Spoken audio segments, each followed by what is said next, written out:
Bismillahirrahmanirrahim. Assalamualaikum warahmatullahi wabarakatuh. Alhamdulillahi rabbil alamin. Hamdan katsiran tayyiban mubarakan fi kama yuhibbu rabbuna wa yarda. Asyhadu an la ilaha illallah wahdahu la syarikalah wa asyhadu anna Muhammadan abduhu wa rasuluh.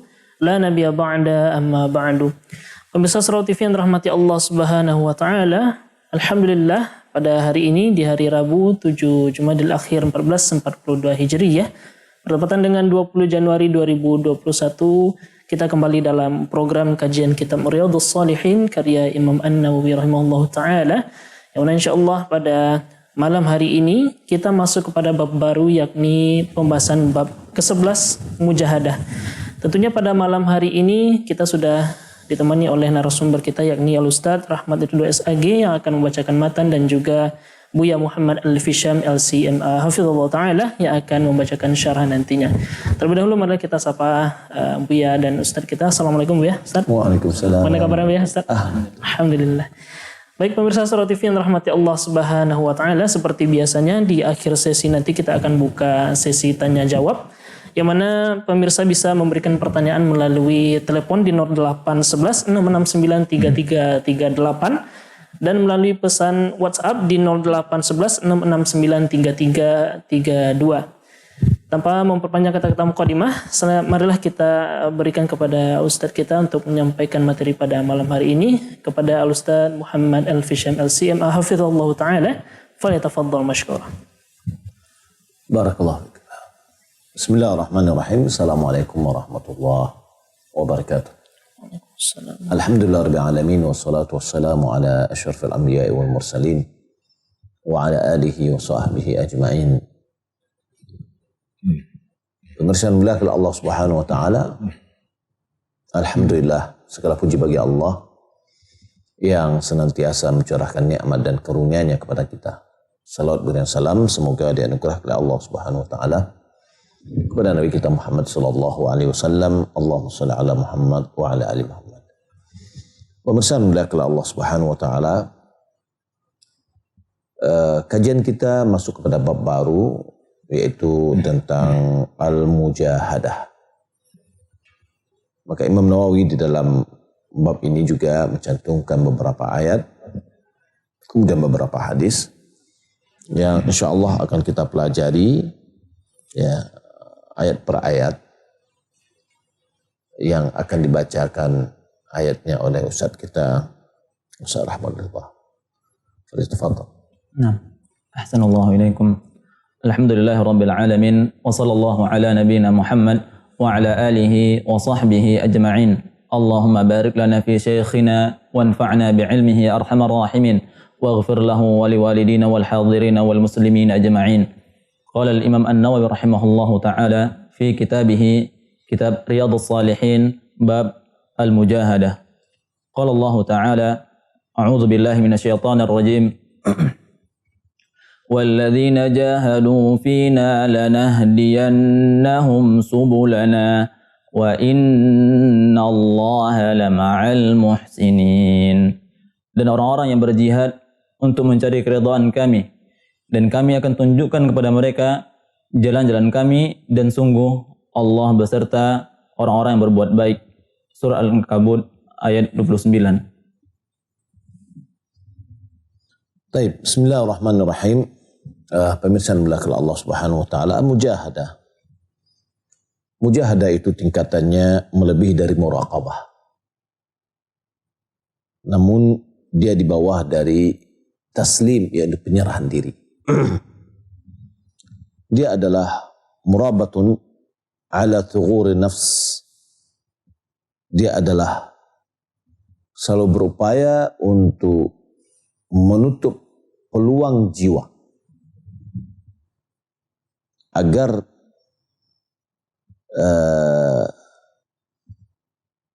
tidak tergoda kepada perhiasan atau yang hiasan-hiasan dari syaitan di dalam kelalaian pada insan. Apabila dia melihat dirinya ini bermalas-malas atau berlambat-lambat untuk melakukan kebaikan, maka dia bermujahadah, yaitu dia seperti sedikit memaksakan ya jiwanya, dirinya atas apa yang dia mampu dia lakukan, agar dia selalu istiqamah di atas jalan yang benar. Maka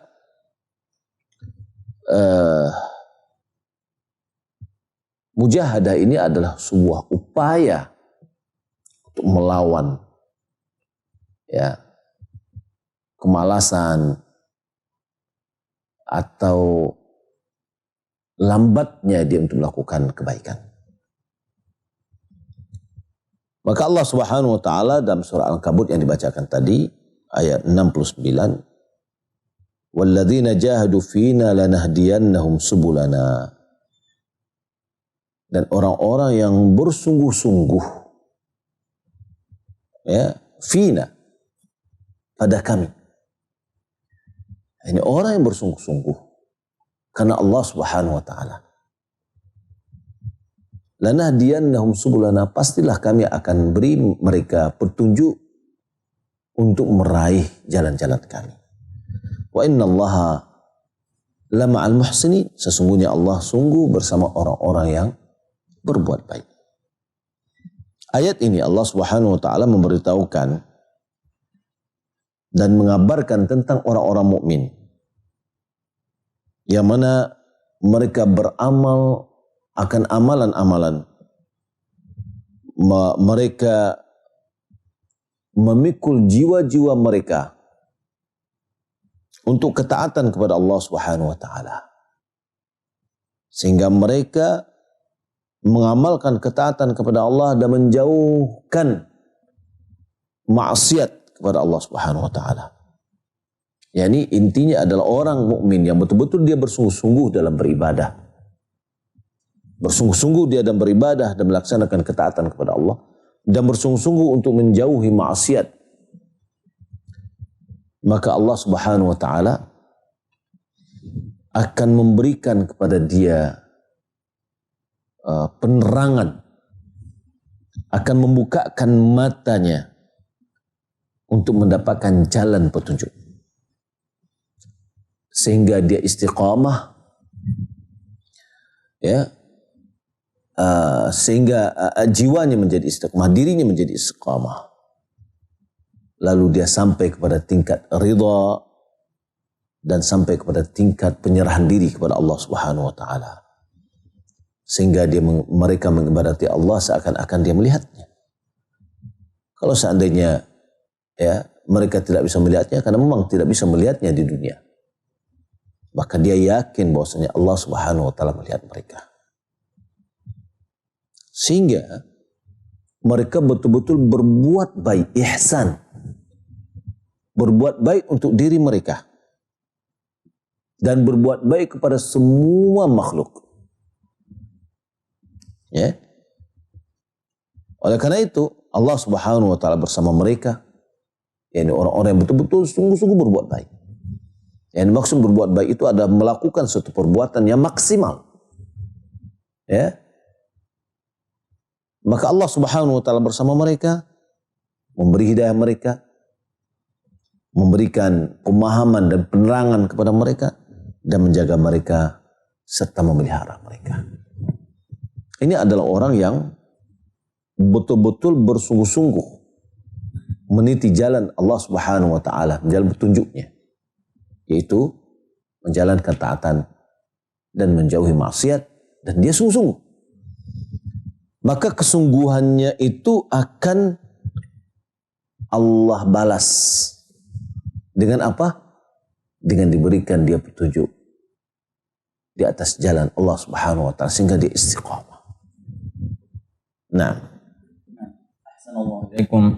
وقال الله تعالى أيضا أعوذ بالله من الشيطان الرجيم wa'bud rabbaka hatta ya'tiyakal yaqin, dan beribadahlah kepada Rabbmu sampai datangnya keyakinan atau ajal menjemputmu. Surat Al-Hijr ayat 99. Ya, ini adalah ayat yang kedua yang dicantumkan oleh Imam Nawawi. Surah Al-Hijr ayat 99. Wa'bud rabbaka hatta ya'tiyakal yaqin. Ibadatilah Rabbmu sampai datang kepadamu yakin. Yakin ini adalah kematian. Yang ibadati Allah sampai mati. Gitulah. Sampai dia meninggal dunia. Bukan apa yang dipahami oleh orang atau sebagian orang, yakni dia mengibadati Allah sampai diputus ma'rifatnya. Sehingga dia berkata, saya sudah putus ma'rifat nih. Ya, sehingga dia tidak lagi beribadah pada Allah. Itu adalah keliru. Orang yang paling mengenal Allah Subhanahu wa taala adalah Rasulullah sallallahu alaihi wasallam. Kakinya membengkak karena lama berdiri. Ya. Lalu ketika ditanya oleh Aisyah radhiyallahu taala anha, lalu Nabi mengatakan, "Tidakkah aku menjadi orang-orang jadi orang atau menjadi hamba yang bersyukur?"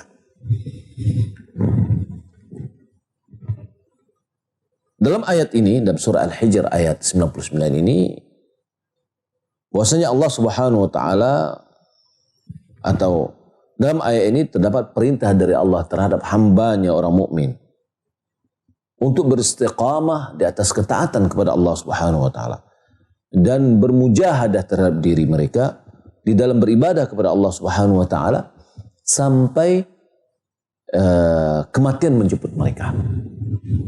Maka mujahadah itu adalah selalu berada, selalu berupaya.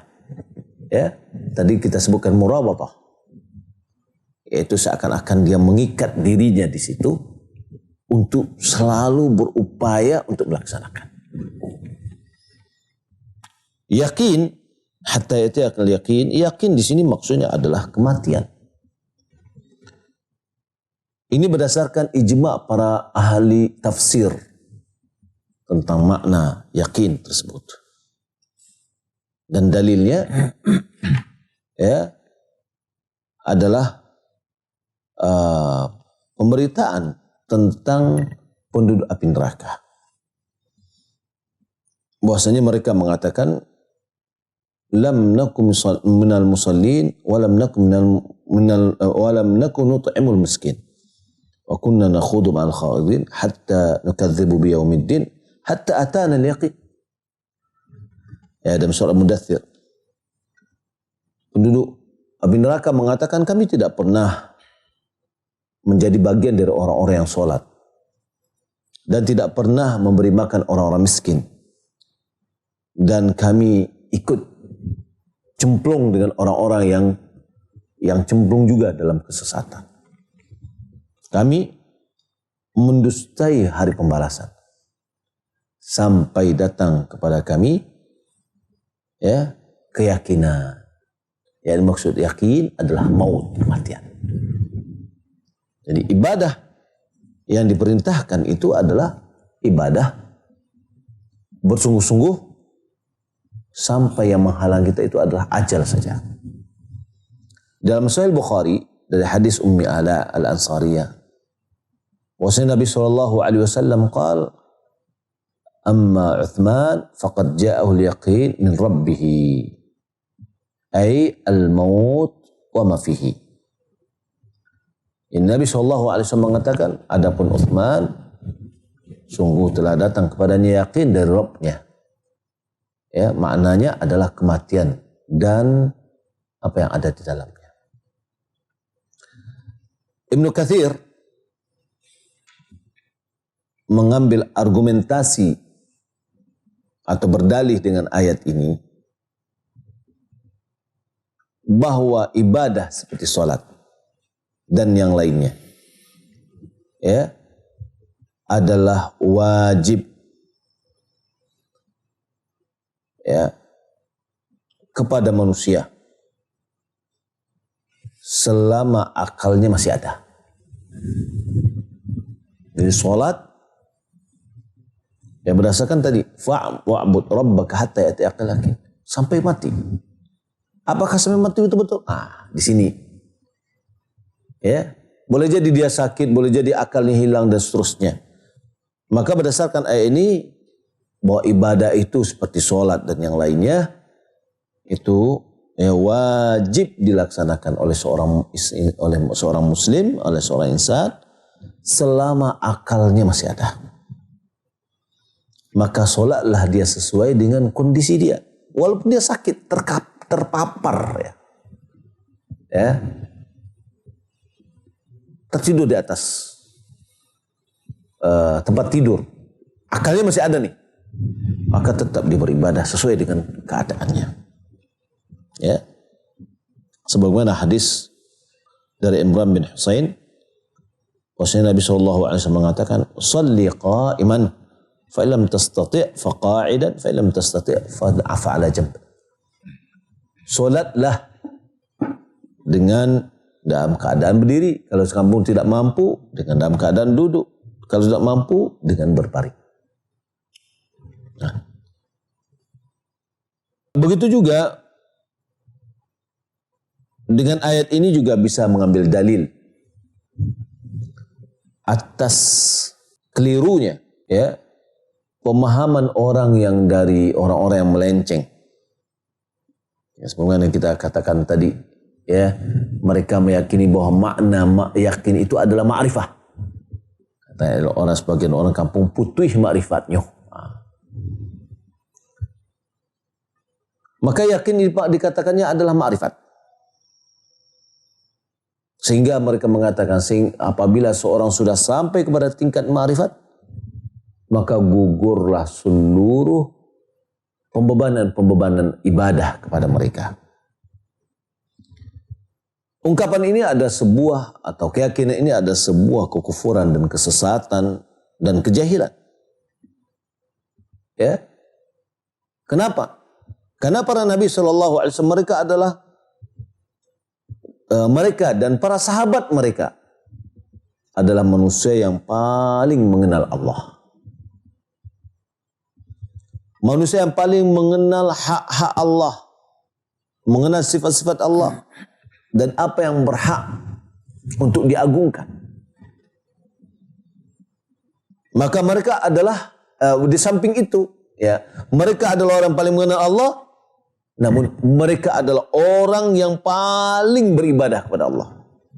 Manusia yang paling banyak melaksanakan ibadah dan continue ya untuk melakukan kebaikan sampai datang wafat mereka. Ya. Maka kalau kita lihat makna dari yakin di sini adalah kematian. Ya. Maka kewajiban kita untuk beribadah kepada Allah, continue, istiqamah, beribadah kepada Allah Subhanahu wa taala sampai datang kematian. Wallahu a'lam. Naam, ahsanallahu ilaikum. Wa qala Allah Ta'ala, "Wadhkur isma rabbika wa tabattal ilaihi tabtila." Dan sebutlah nama Rabbmu dan beribadahlah kepadanya dengan sepenuh hati. Surat Muzammil ayat ke-8. Iya. Sebutlah nama Allah dan beribadahlah kepada Allah dengan sepenuh hati. Yani wa tabattal ilaihi tabtila ay inqata' ilaihi. Yani betul-betul usahakan 100% kepada Allah gitu. Kita kadang-kadang beribadah nanggung. Mungkin dunianya lebih banyak. Tapi ini betul-betul wa tabattal ilaihi tabtila, yani inqati' ilaihi, betul-betul kita lebih fokus dan bersungguh-sungguh dalam beribadah kepadanya. Maka ayat ini Allah memerintahkan hambanya untuk memperbanyak ya berzikir kepada Allah Subhanahu wa taala dan mengkonsentrasikan dirinya untuk beribadah kepada Allah apabila mereka ya telah selesai melakukan kesibukan mereka dan kewajiban yang mereka lakukan untuk kehidupan dunia. Ya, maka hendaklah mereka semakin memperbanyak zikir kepada Allah dan ibadah kepada Allah Subhanahu wa taala. Ya, fa idza faraghta fansab. Apabila engkau selesai berdirilah. Ya, ini selesai satu, lakukan lagi dan seterusnya. Nah. Ahsanallahu ilaikum. Wa qala Allah Ta'ala, "Faman ya'mal mithqala dzarratin khairan yarah." Dan maka barang siapa yang mengerjakan sebuah kebaikan seberat zarrah, niscaya dia akan melihat balasannya. Surat Al-Zalzalah ayat ke-7. Iya. Allah Subhanahu wa taala mengatakan, "Faman ya'mal mithqala dzarratin khairan yarah." Siapa yang mengamalkan amalan sebesar biji zarah akan kebaikan, maka dia akan melihatnya. Yakni Allah Subhanahu wa taala memberitahukan kepada kita bahwa siapa yang mengamalkan sebuah kebaikan, maka pasti Allah Subhanahu wa taala akan balas kebaikan itu dengan kebaikan juga. Dia akan melihat pahalanya. Ya.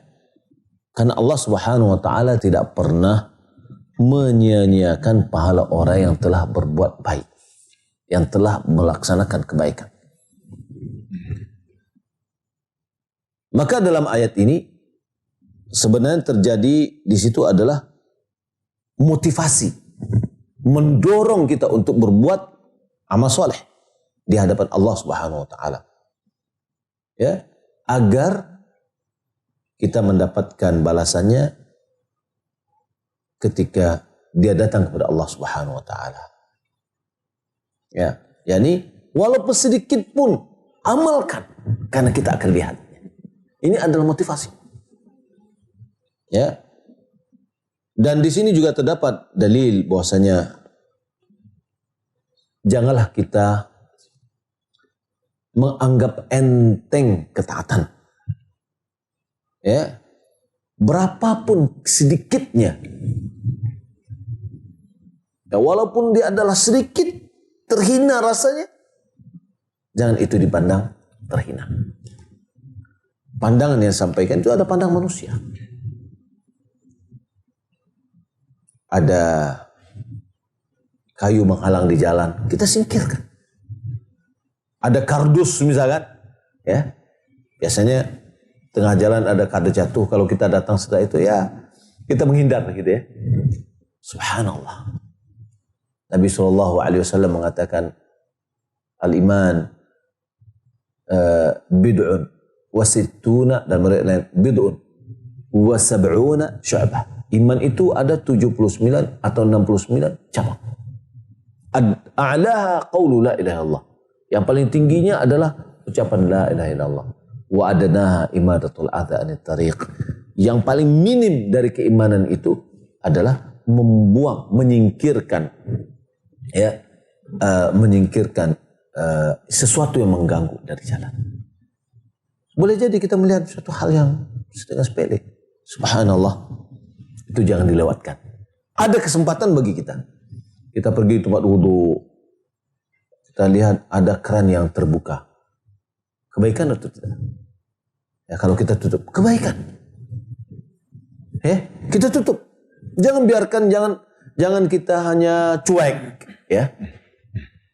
Ada orang tua yang mau menyeberang jalan. Kebaikan. Kita bimbing dia sehingga dia bisa menyeberang jalan. Jadi intinya apa? Apapun, sekecil apapun dari ibadah yang kita lakukan, maka Allah akan melihatnya. Ya, maksudnya Allah melihat dan dia akan melihat dari itu. Artinya apa? Bahwasanya amalannya itu akan diberikan ganjaran dari Allah Subhanahu wa taala. Nah. Assalamualaikum warahmatullahi wabarakatuh. Qala Allah Ta'ala, وَمَا تُقَدِّمُوا لِأَنفُسِكُم مِّنْ خَيْرٍ تَجِدُوهُ عِندَ اللَّهِ وَخَيْرًا وَأَعْظَمَ أَجْرًا. Dan kebaikan apa saja yang engkau perbuat untuk dirimu, niscaya engkau memperoleh balasan di sisinya, di sisi Allah, sebagai balasan yang paling baik dan yang paling besar pahalanya. Surah Al-Muzammil ayat ke-20. Ya, begitu juga dalam ayat ini. Wa ma tuqaddimu li anfusikum min khairin tajiduha 'indallahi wa khairan wa 'azama ajra. Apapun yang engkau berikan untuk dirimu berupa kebaikan, pasti engkau akan mendapatkan amalan itu di sisi Allah Subhanahu wa taala, dan dia adalah sebaik-baik ya memberikan balasan dan sebesar-besar pahala yang akan diberikan. Pemirsa dimuliakan Allah Subhanahu wa taala, dalam ayat ini adalah motivasi untuk ketaatan dan beramal soleh, di mana Allah Subhanahu wa taala memberitahukan bahwa apapun yang dilakukan oleh seorang manusia akan kebaikan, sebenarnya hanyalah dia melakukan kebaikan untuk dirinya sendiri. Jadi sekarang dia menabung adalah untuk dirinya sendiri. Beramal soleh dia sekarang untuk amal dia sendiri. Karena amalan itu yang abadi, yang tertinggal dan abadi di sisi Allah Subhanahu wa taala. Ya, oleh karena itu dia adalah a'zama ajran aktsaru dhakhran. Dia adalah paling besar dan tabungan yang paling banyak. Nah, ahsanallahu ilaikum. Wa qala Allah Ta'ala, "Wa ma tunfiqu min khairin fa innallaha bihi alim." Dan apapun harta yang baik yang engkau infakkan, maka sungguh Allah Maha mengetahuinya. Surah Al-Baqarah ayat ke-273. iya. Ini menunjukkan kembali kepada kita bahwa tidak ada satu pun yang tersembunyi dari Allah Subhanahu wa taala. Apapun kebaikan yang kita lakukan, yang kita berikan, ya, maka Allah dengan kebaikan itu Maha mengetahui. Jadi tidak ada satu pun yang tersembunyi. Walaupun kita memberi sembunyi-sembunyi, Allah mengetahui. Ya, dan Allah akan memberikan balasan yang lebih sempurna nanti pada hari kiamat, ya, di mana pada saat itu kita sangat membutuhkan kepada pertolongan dan perlindungan. Amalan kita inilah yang akan menjadi tabungan bagi kita untuk kebaikan. Nah, pemirsa yang dimuliakan Allah Subhanahu wa taala, inilah yang kita baca dari ayat-ayat yang telah dicantumkan oleh Imam Nawawi di dalam makna mujahadah. Saya rasa untuk pertemuan kali ini kita cukupkan sampai di sini. Kita masuk dalam sesi tanya jawab. Nah, Barakallahu fikum, jazakumullah khairan, kita ucapkan kepada Buya Muhammad Al-Fisham LCM hafizahullah taala dan juga Ustaz Rahmat Ridho SAG.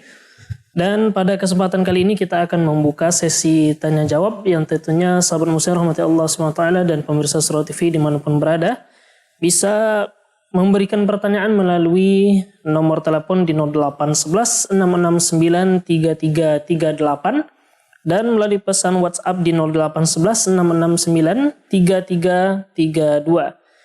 Baik, insyaallah di pertanyaan awal ini kita akan sampaikan melalui pesan WhatsApp, Bu ya. Assalamualaikum warahmatullahi wabarakatuh. Ustadz, izin kami bertanya tentang sholat bagi yang sakit. Sudah tidak bisa turun dari ranjang sehingga menggunakan pampers. Kalau waktu sholat hampir habis, sementara ada najis di pampers, bagaimana pelaksanaan sholat ayah kami, Ustadz? Jazakallahu khair, Ustadz. Ya, ini adalah orang yang memiliki uzur. Yang pertama, kita yang berada pada saat itu hendaklah kita jaga dengan baik. Selama akal orang tua kita masih sempurna, ya, maka kewajiban sholat itu masih ada. Kemudian pampasnya kita ganti. Setiap sholat kita ganti. Karena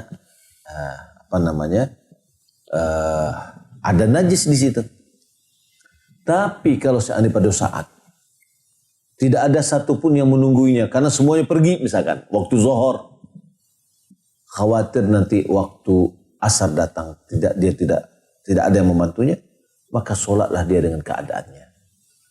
Ya, dia tidak perlu mau ganti pampers karena dia tidak mampu untuk mau menggantinya. Ya, mungkin berwudu atau tayamum pun tidak mampu, maka ulama mengatakan maka sholatlah dengan keadaan yang ada. Wallahu a'lam. Baik, barakallahu fikum Ustaz atas jawabannya. Selanjutnya kita akan angkat melalui penelpon pertama pada malam hari ini. Baik, silahkan Bapak atau Ibu. Dengan siapa dan di mana? Dari Bu Misna dari Pesaman Barat, Pak. Baik Bu, silahkan pertanyaannya Bu. Oh ya, di sini kali ini yang ingin pertanyakan yaitu masalah sholat jamaah. Karena kami mengajar di PPA gitu. Kadang-kadang siswa santri kami belum ada yang besar yang laki-laki. Kemudian yang bisa jadi imam hanya kita lah gitu, gurunya. Apakah kita bisa sholat berjamaah dengan santri dan santriwan yang ada laki-laki kecil-kecil atau bagaimana pelaksanaannya? Mohon penjelasannya. Kecil umur dari anak-anak laki-laki berapa, Bu? Anak yang laki-laki kelas 5 SD ada kadang-kadang, tapi yang sering kalau pas sholat asar itu Pak, yang kecil kelas 2 SD.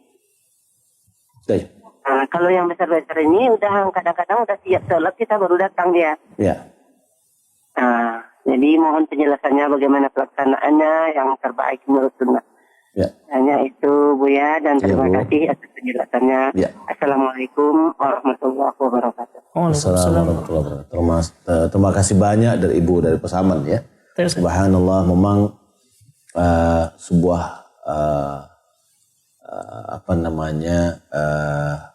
kondisi kita di daerah terkadang apalagi ibu-ibu yang MDA. Namun perlu kita ketahui bahwa salah satu syarat sah sholat adalah anak itu atau seseorang itu dia sudah berumur mumayyiz atau tamyiz. Umur mumayyiz itu maksudnya adalah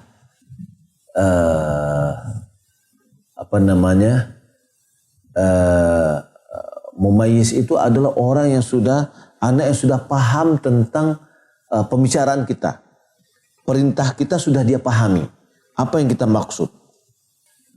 Jadi ketika imam ini, seorang itu sudah mumayyiz, maka dia sudah sah solatnya. Artinya ketika dia solat, dia sudah tahu, sadar dia dalam solat, bahwasanya solat itu tidak boleh begini, dan seterusnya. Maka orang yang mumayyiz, solatnya sah. Berapa kadar umur atau ukuran umur mumayyiz itu? Di antara ulama mengatakan umur 7 tahun. Di antara dalilnya adalah perintah Nabi kepada orang tua untuk menyuruh anaknya berumur 7 tahun untuk sholat. Kalau seandainya sholatnya tidak sah, untuk apa gunanya disuruh? Memang belum wajib. Tapi sholatnya sudah sah. Karena dia sudah mumayyiz. Nah, berdasarkan itu, kalau seandainya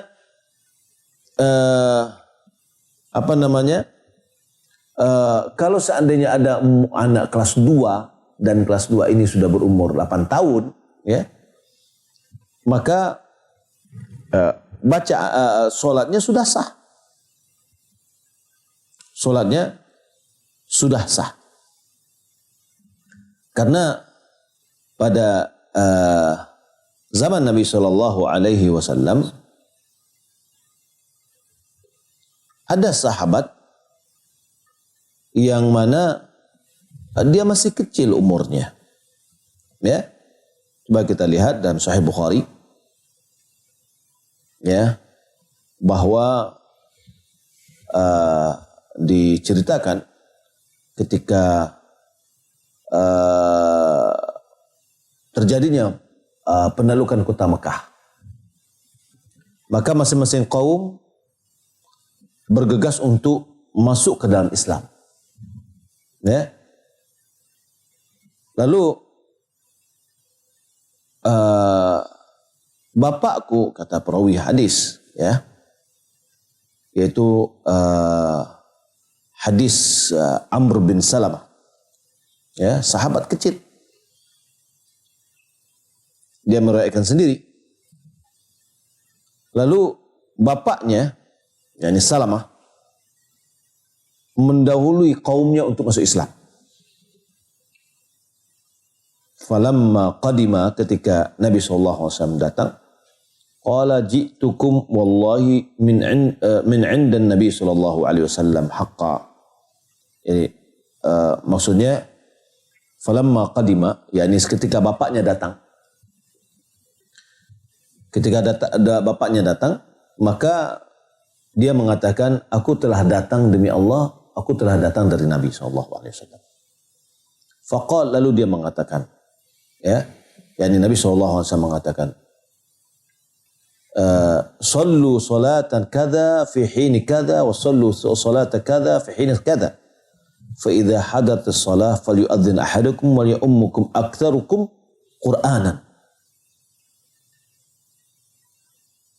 Lalu bapak dari Amr bin Salamah tadi menukilkan perkataan Nabi, perintah Nabi, yaitu solatlah kalian, solat ini waktu terjadi ini, solatlah waktu ini, yakni mengajarkan waktu solat.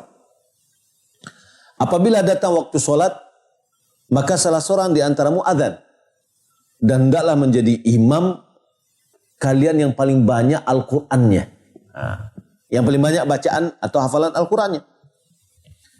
Fanadharu, lalu mereka melihat. Falam yakun ahadun aktsar Qur'ana minni. Tak seorang pun di antara kami yang paling banyak bacaan Al-Qur'annya melebihi dariku. Jadi dia yang kecil ini Al-Qur'annya yang paling banyak. Ya, dari mana dia mendapatkan? Lima kuntu atalaqqa min rukman.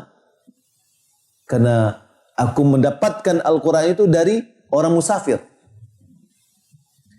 Faqaddamuni baina aydihim. Lalu mereka menyuruhku untuk maju ke depan jadi imam. Karena perintah Nabi untuk menjadi imam itu adalah orang yang paling banyak bacaannya.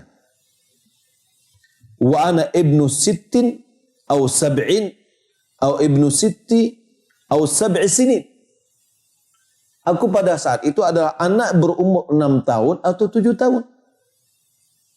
Ya, fakanat alayya burdah. Di atas badanku ada burdah, yakni kain yang menutup bagian badan atas. Kuntu idza sajadtu talaqqasat anni. Kalau aku sujud, burdah tadi kain yang menutupnya itu terangkat, ya, tertarik, ya. Faqalat imra'atun min hayy. Lalu seorang perempuan jadi makmum yang di belakang, yang dari kampung itu, ala tughattu anna istaqari'ikum. Apa kata perempuan tadi dari belakang? Tidakkah kalian tutup pantat dari imam kalian yang baca itu menjadi imam, ya? Fashtaru, ya, faqata'u li qamisan, mereka membeli kain lalu mereka pun memotongkan baju untukku. Fama farihtu bi syai'in farhi bidzalikal qamis. Tidak ada aku sangat berbahagia melebihi dari pakaian tersebut. Nah, dari hadis ini menunjukkan kepada kita bahwa Amr bin Salamah pada saat itu berumur 6 tahun atau 7 tahun. Ya, kalau kita bawa sekarang umur kelas kelas 1 mungkin atau kelas 2. Ya. Atau kelas 1. Dia sudah umur 6 tahun atau 7 tahun.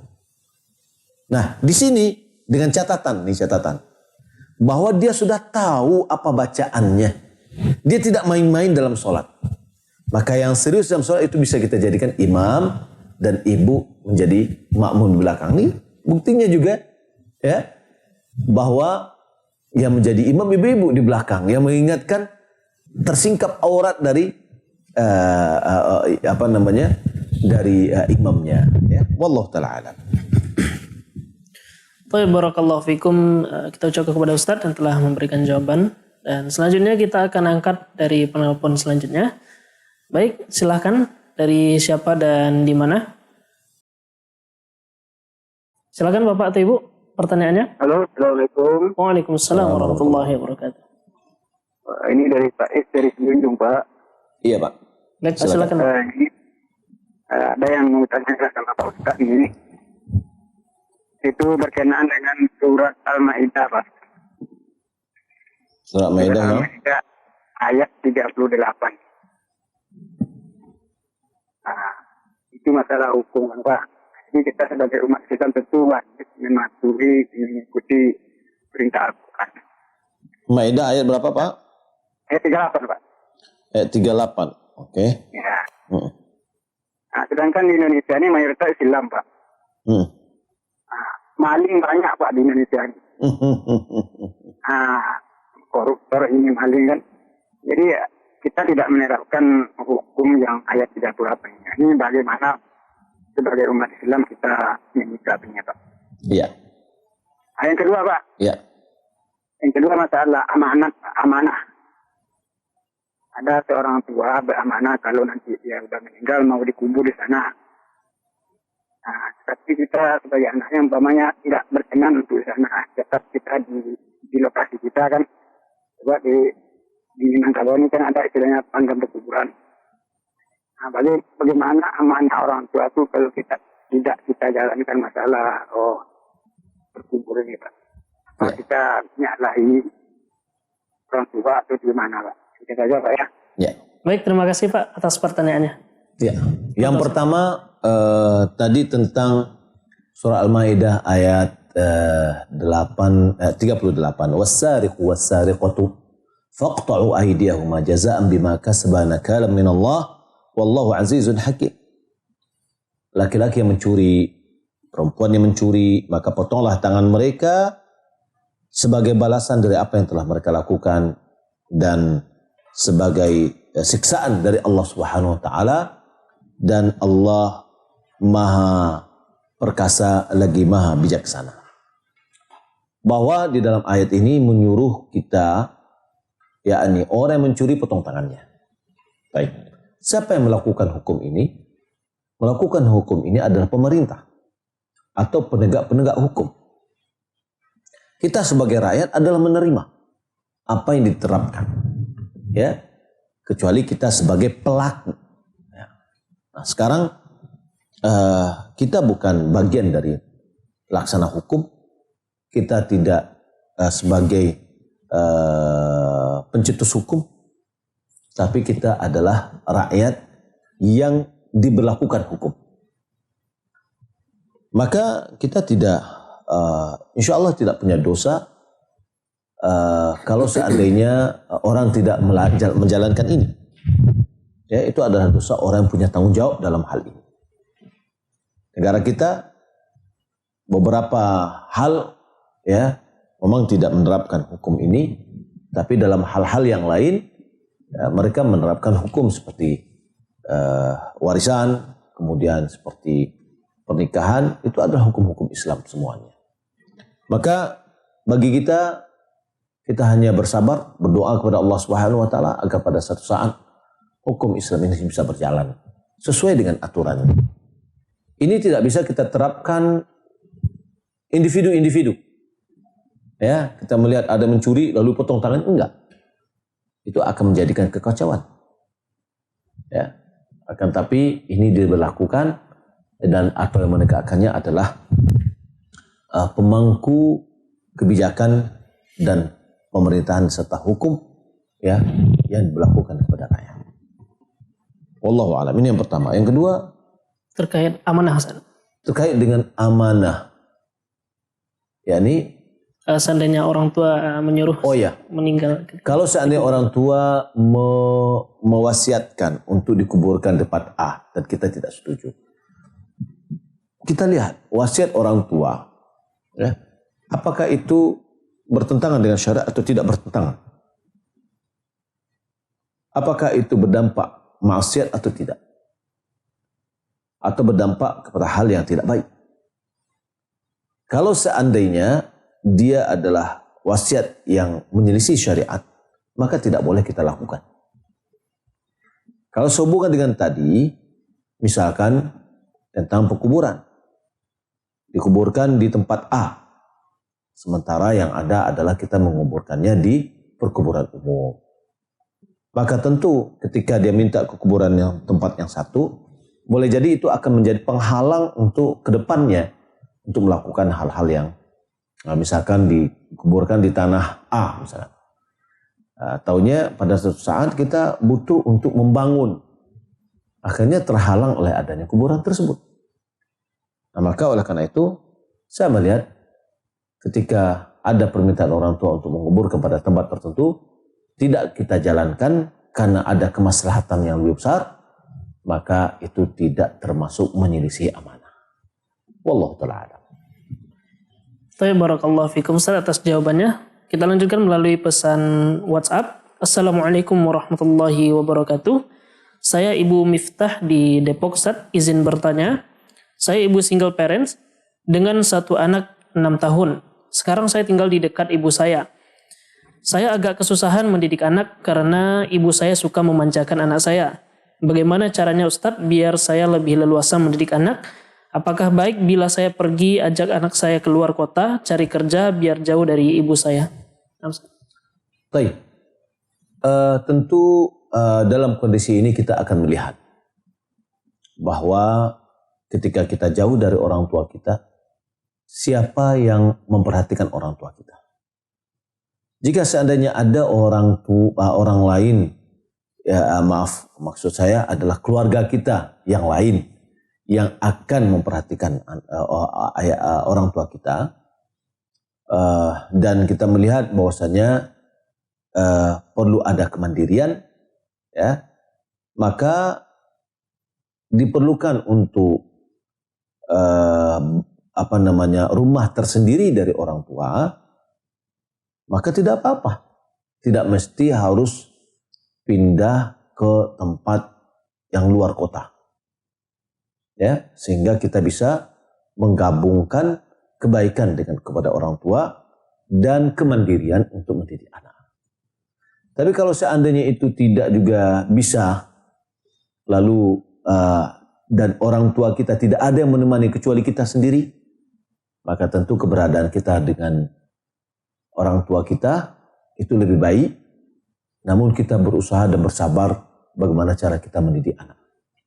Ya, kita bersabar untuk mendidik anak kita. Ya, kemudian seorang nenek, dia tentu akan sangat sayang kepada cucunya.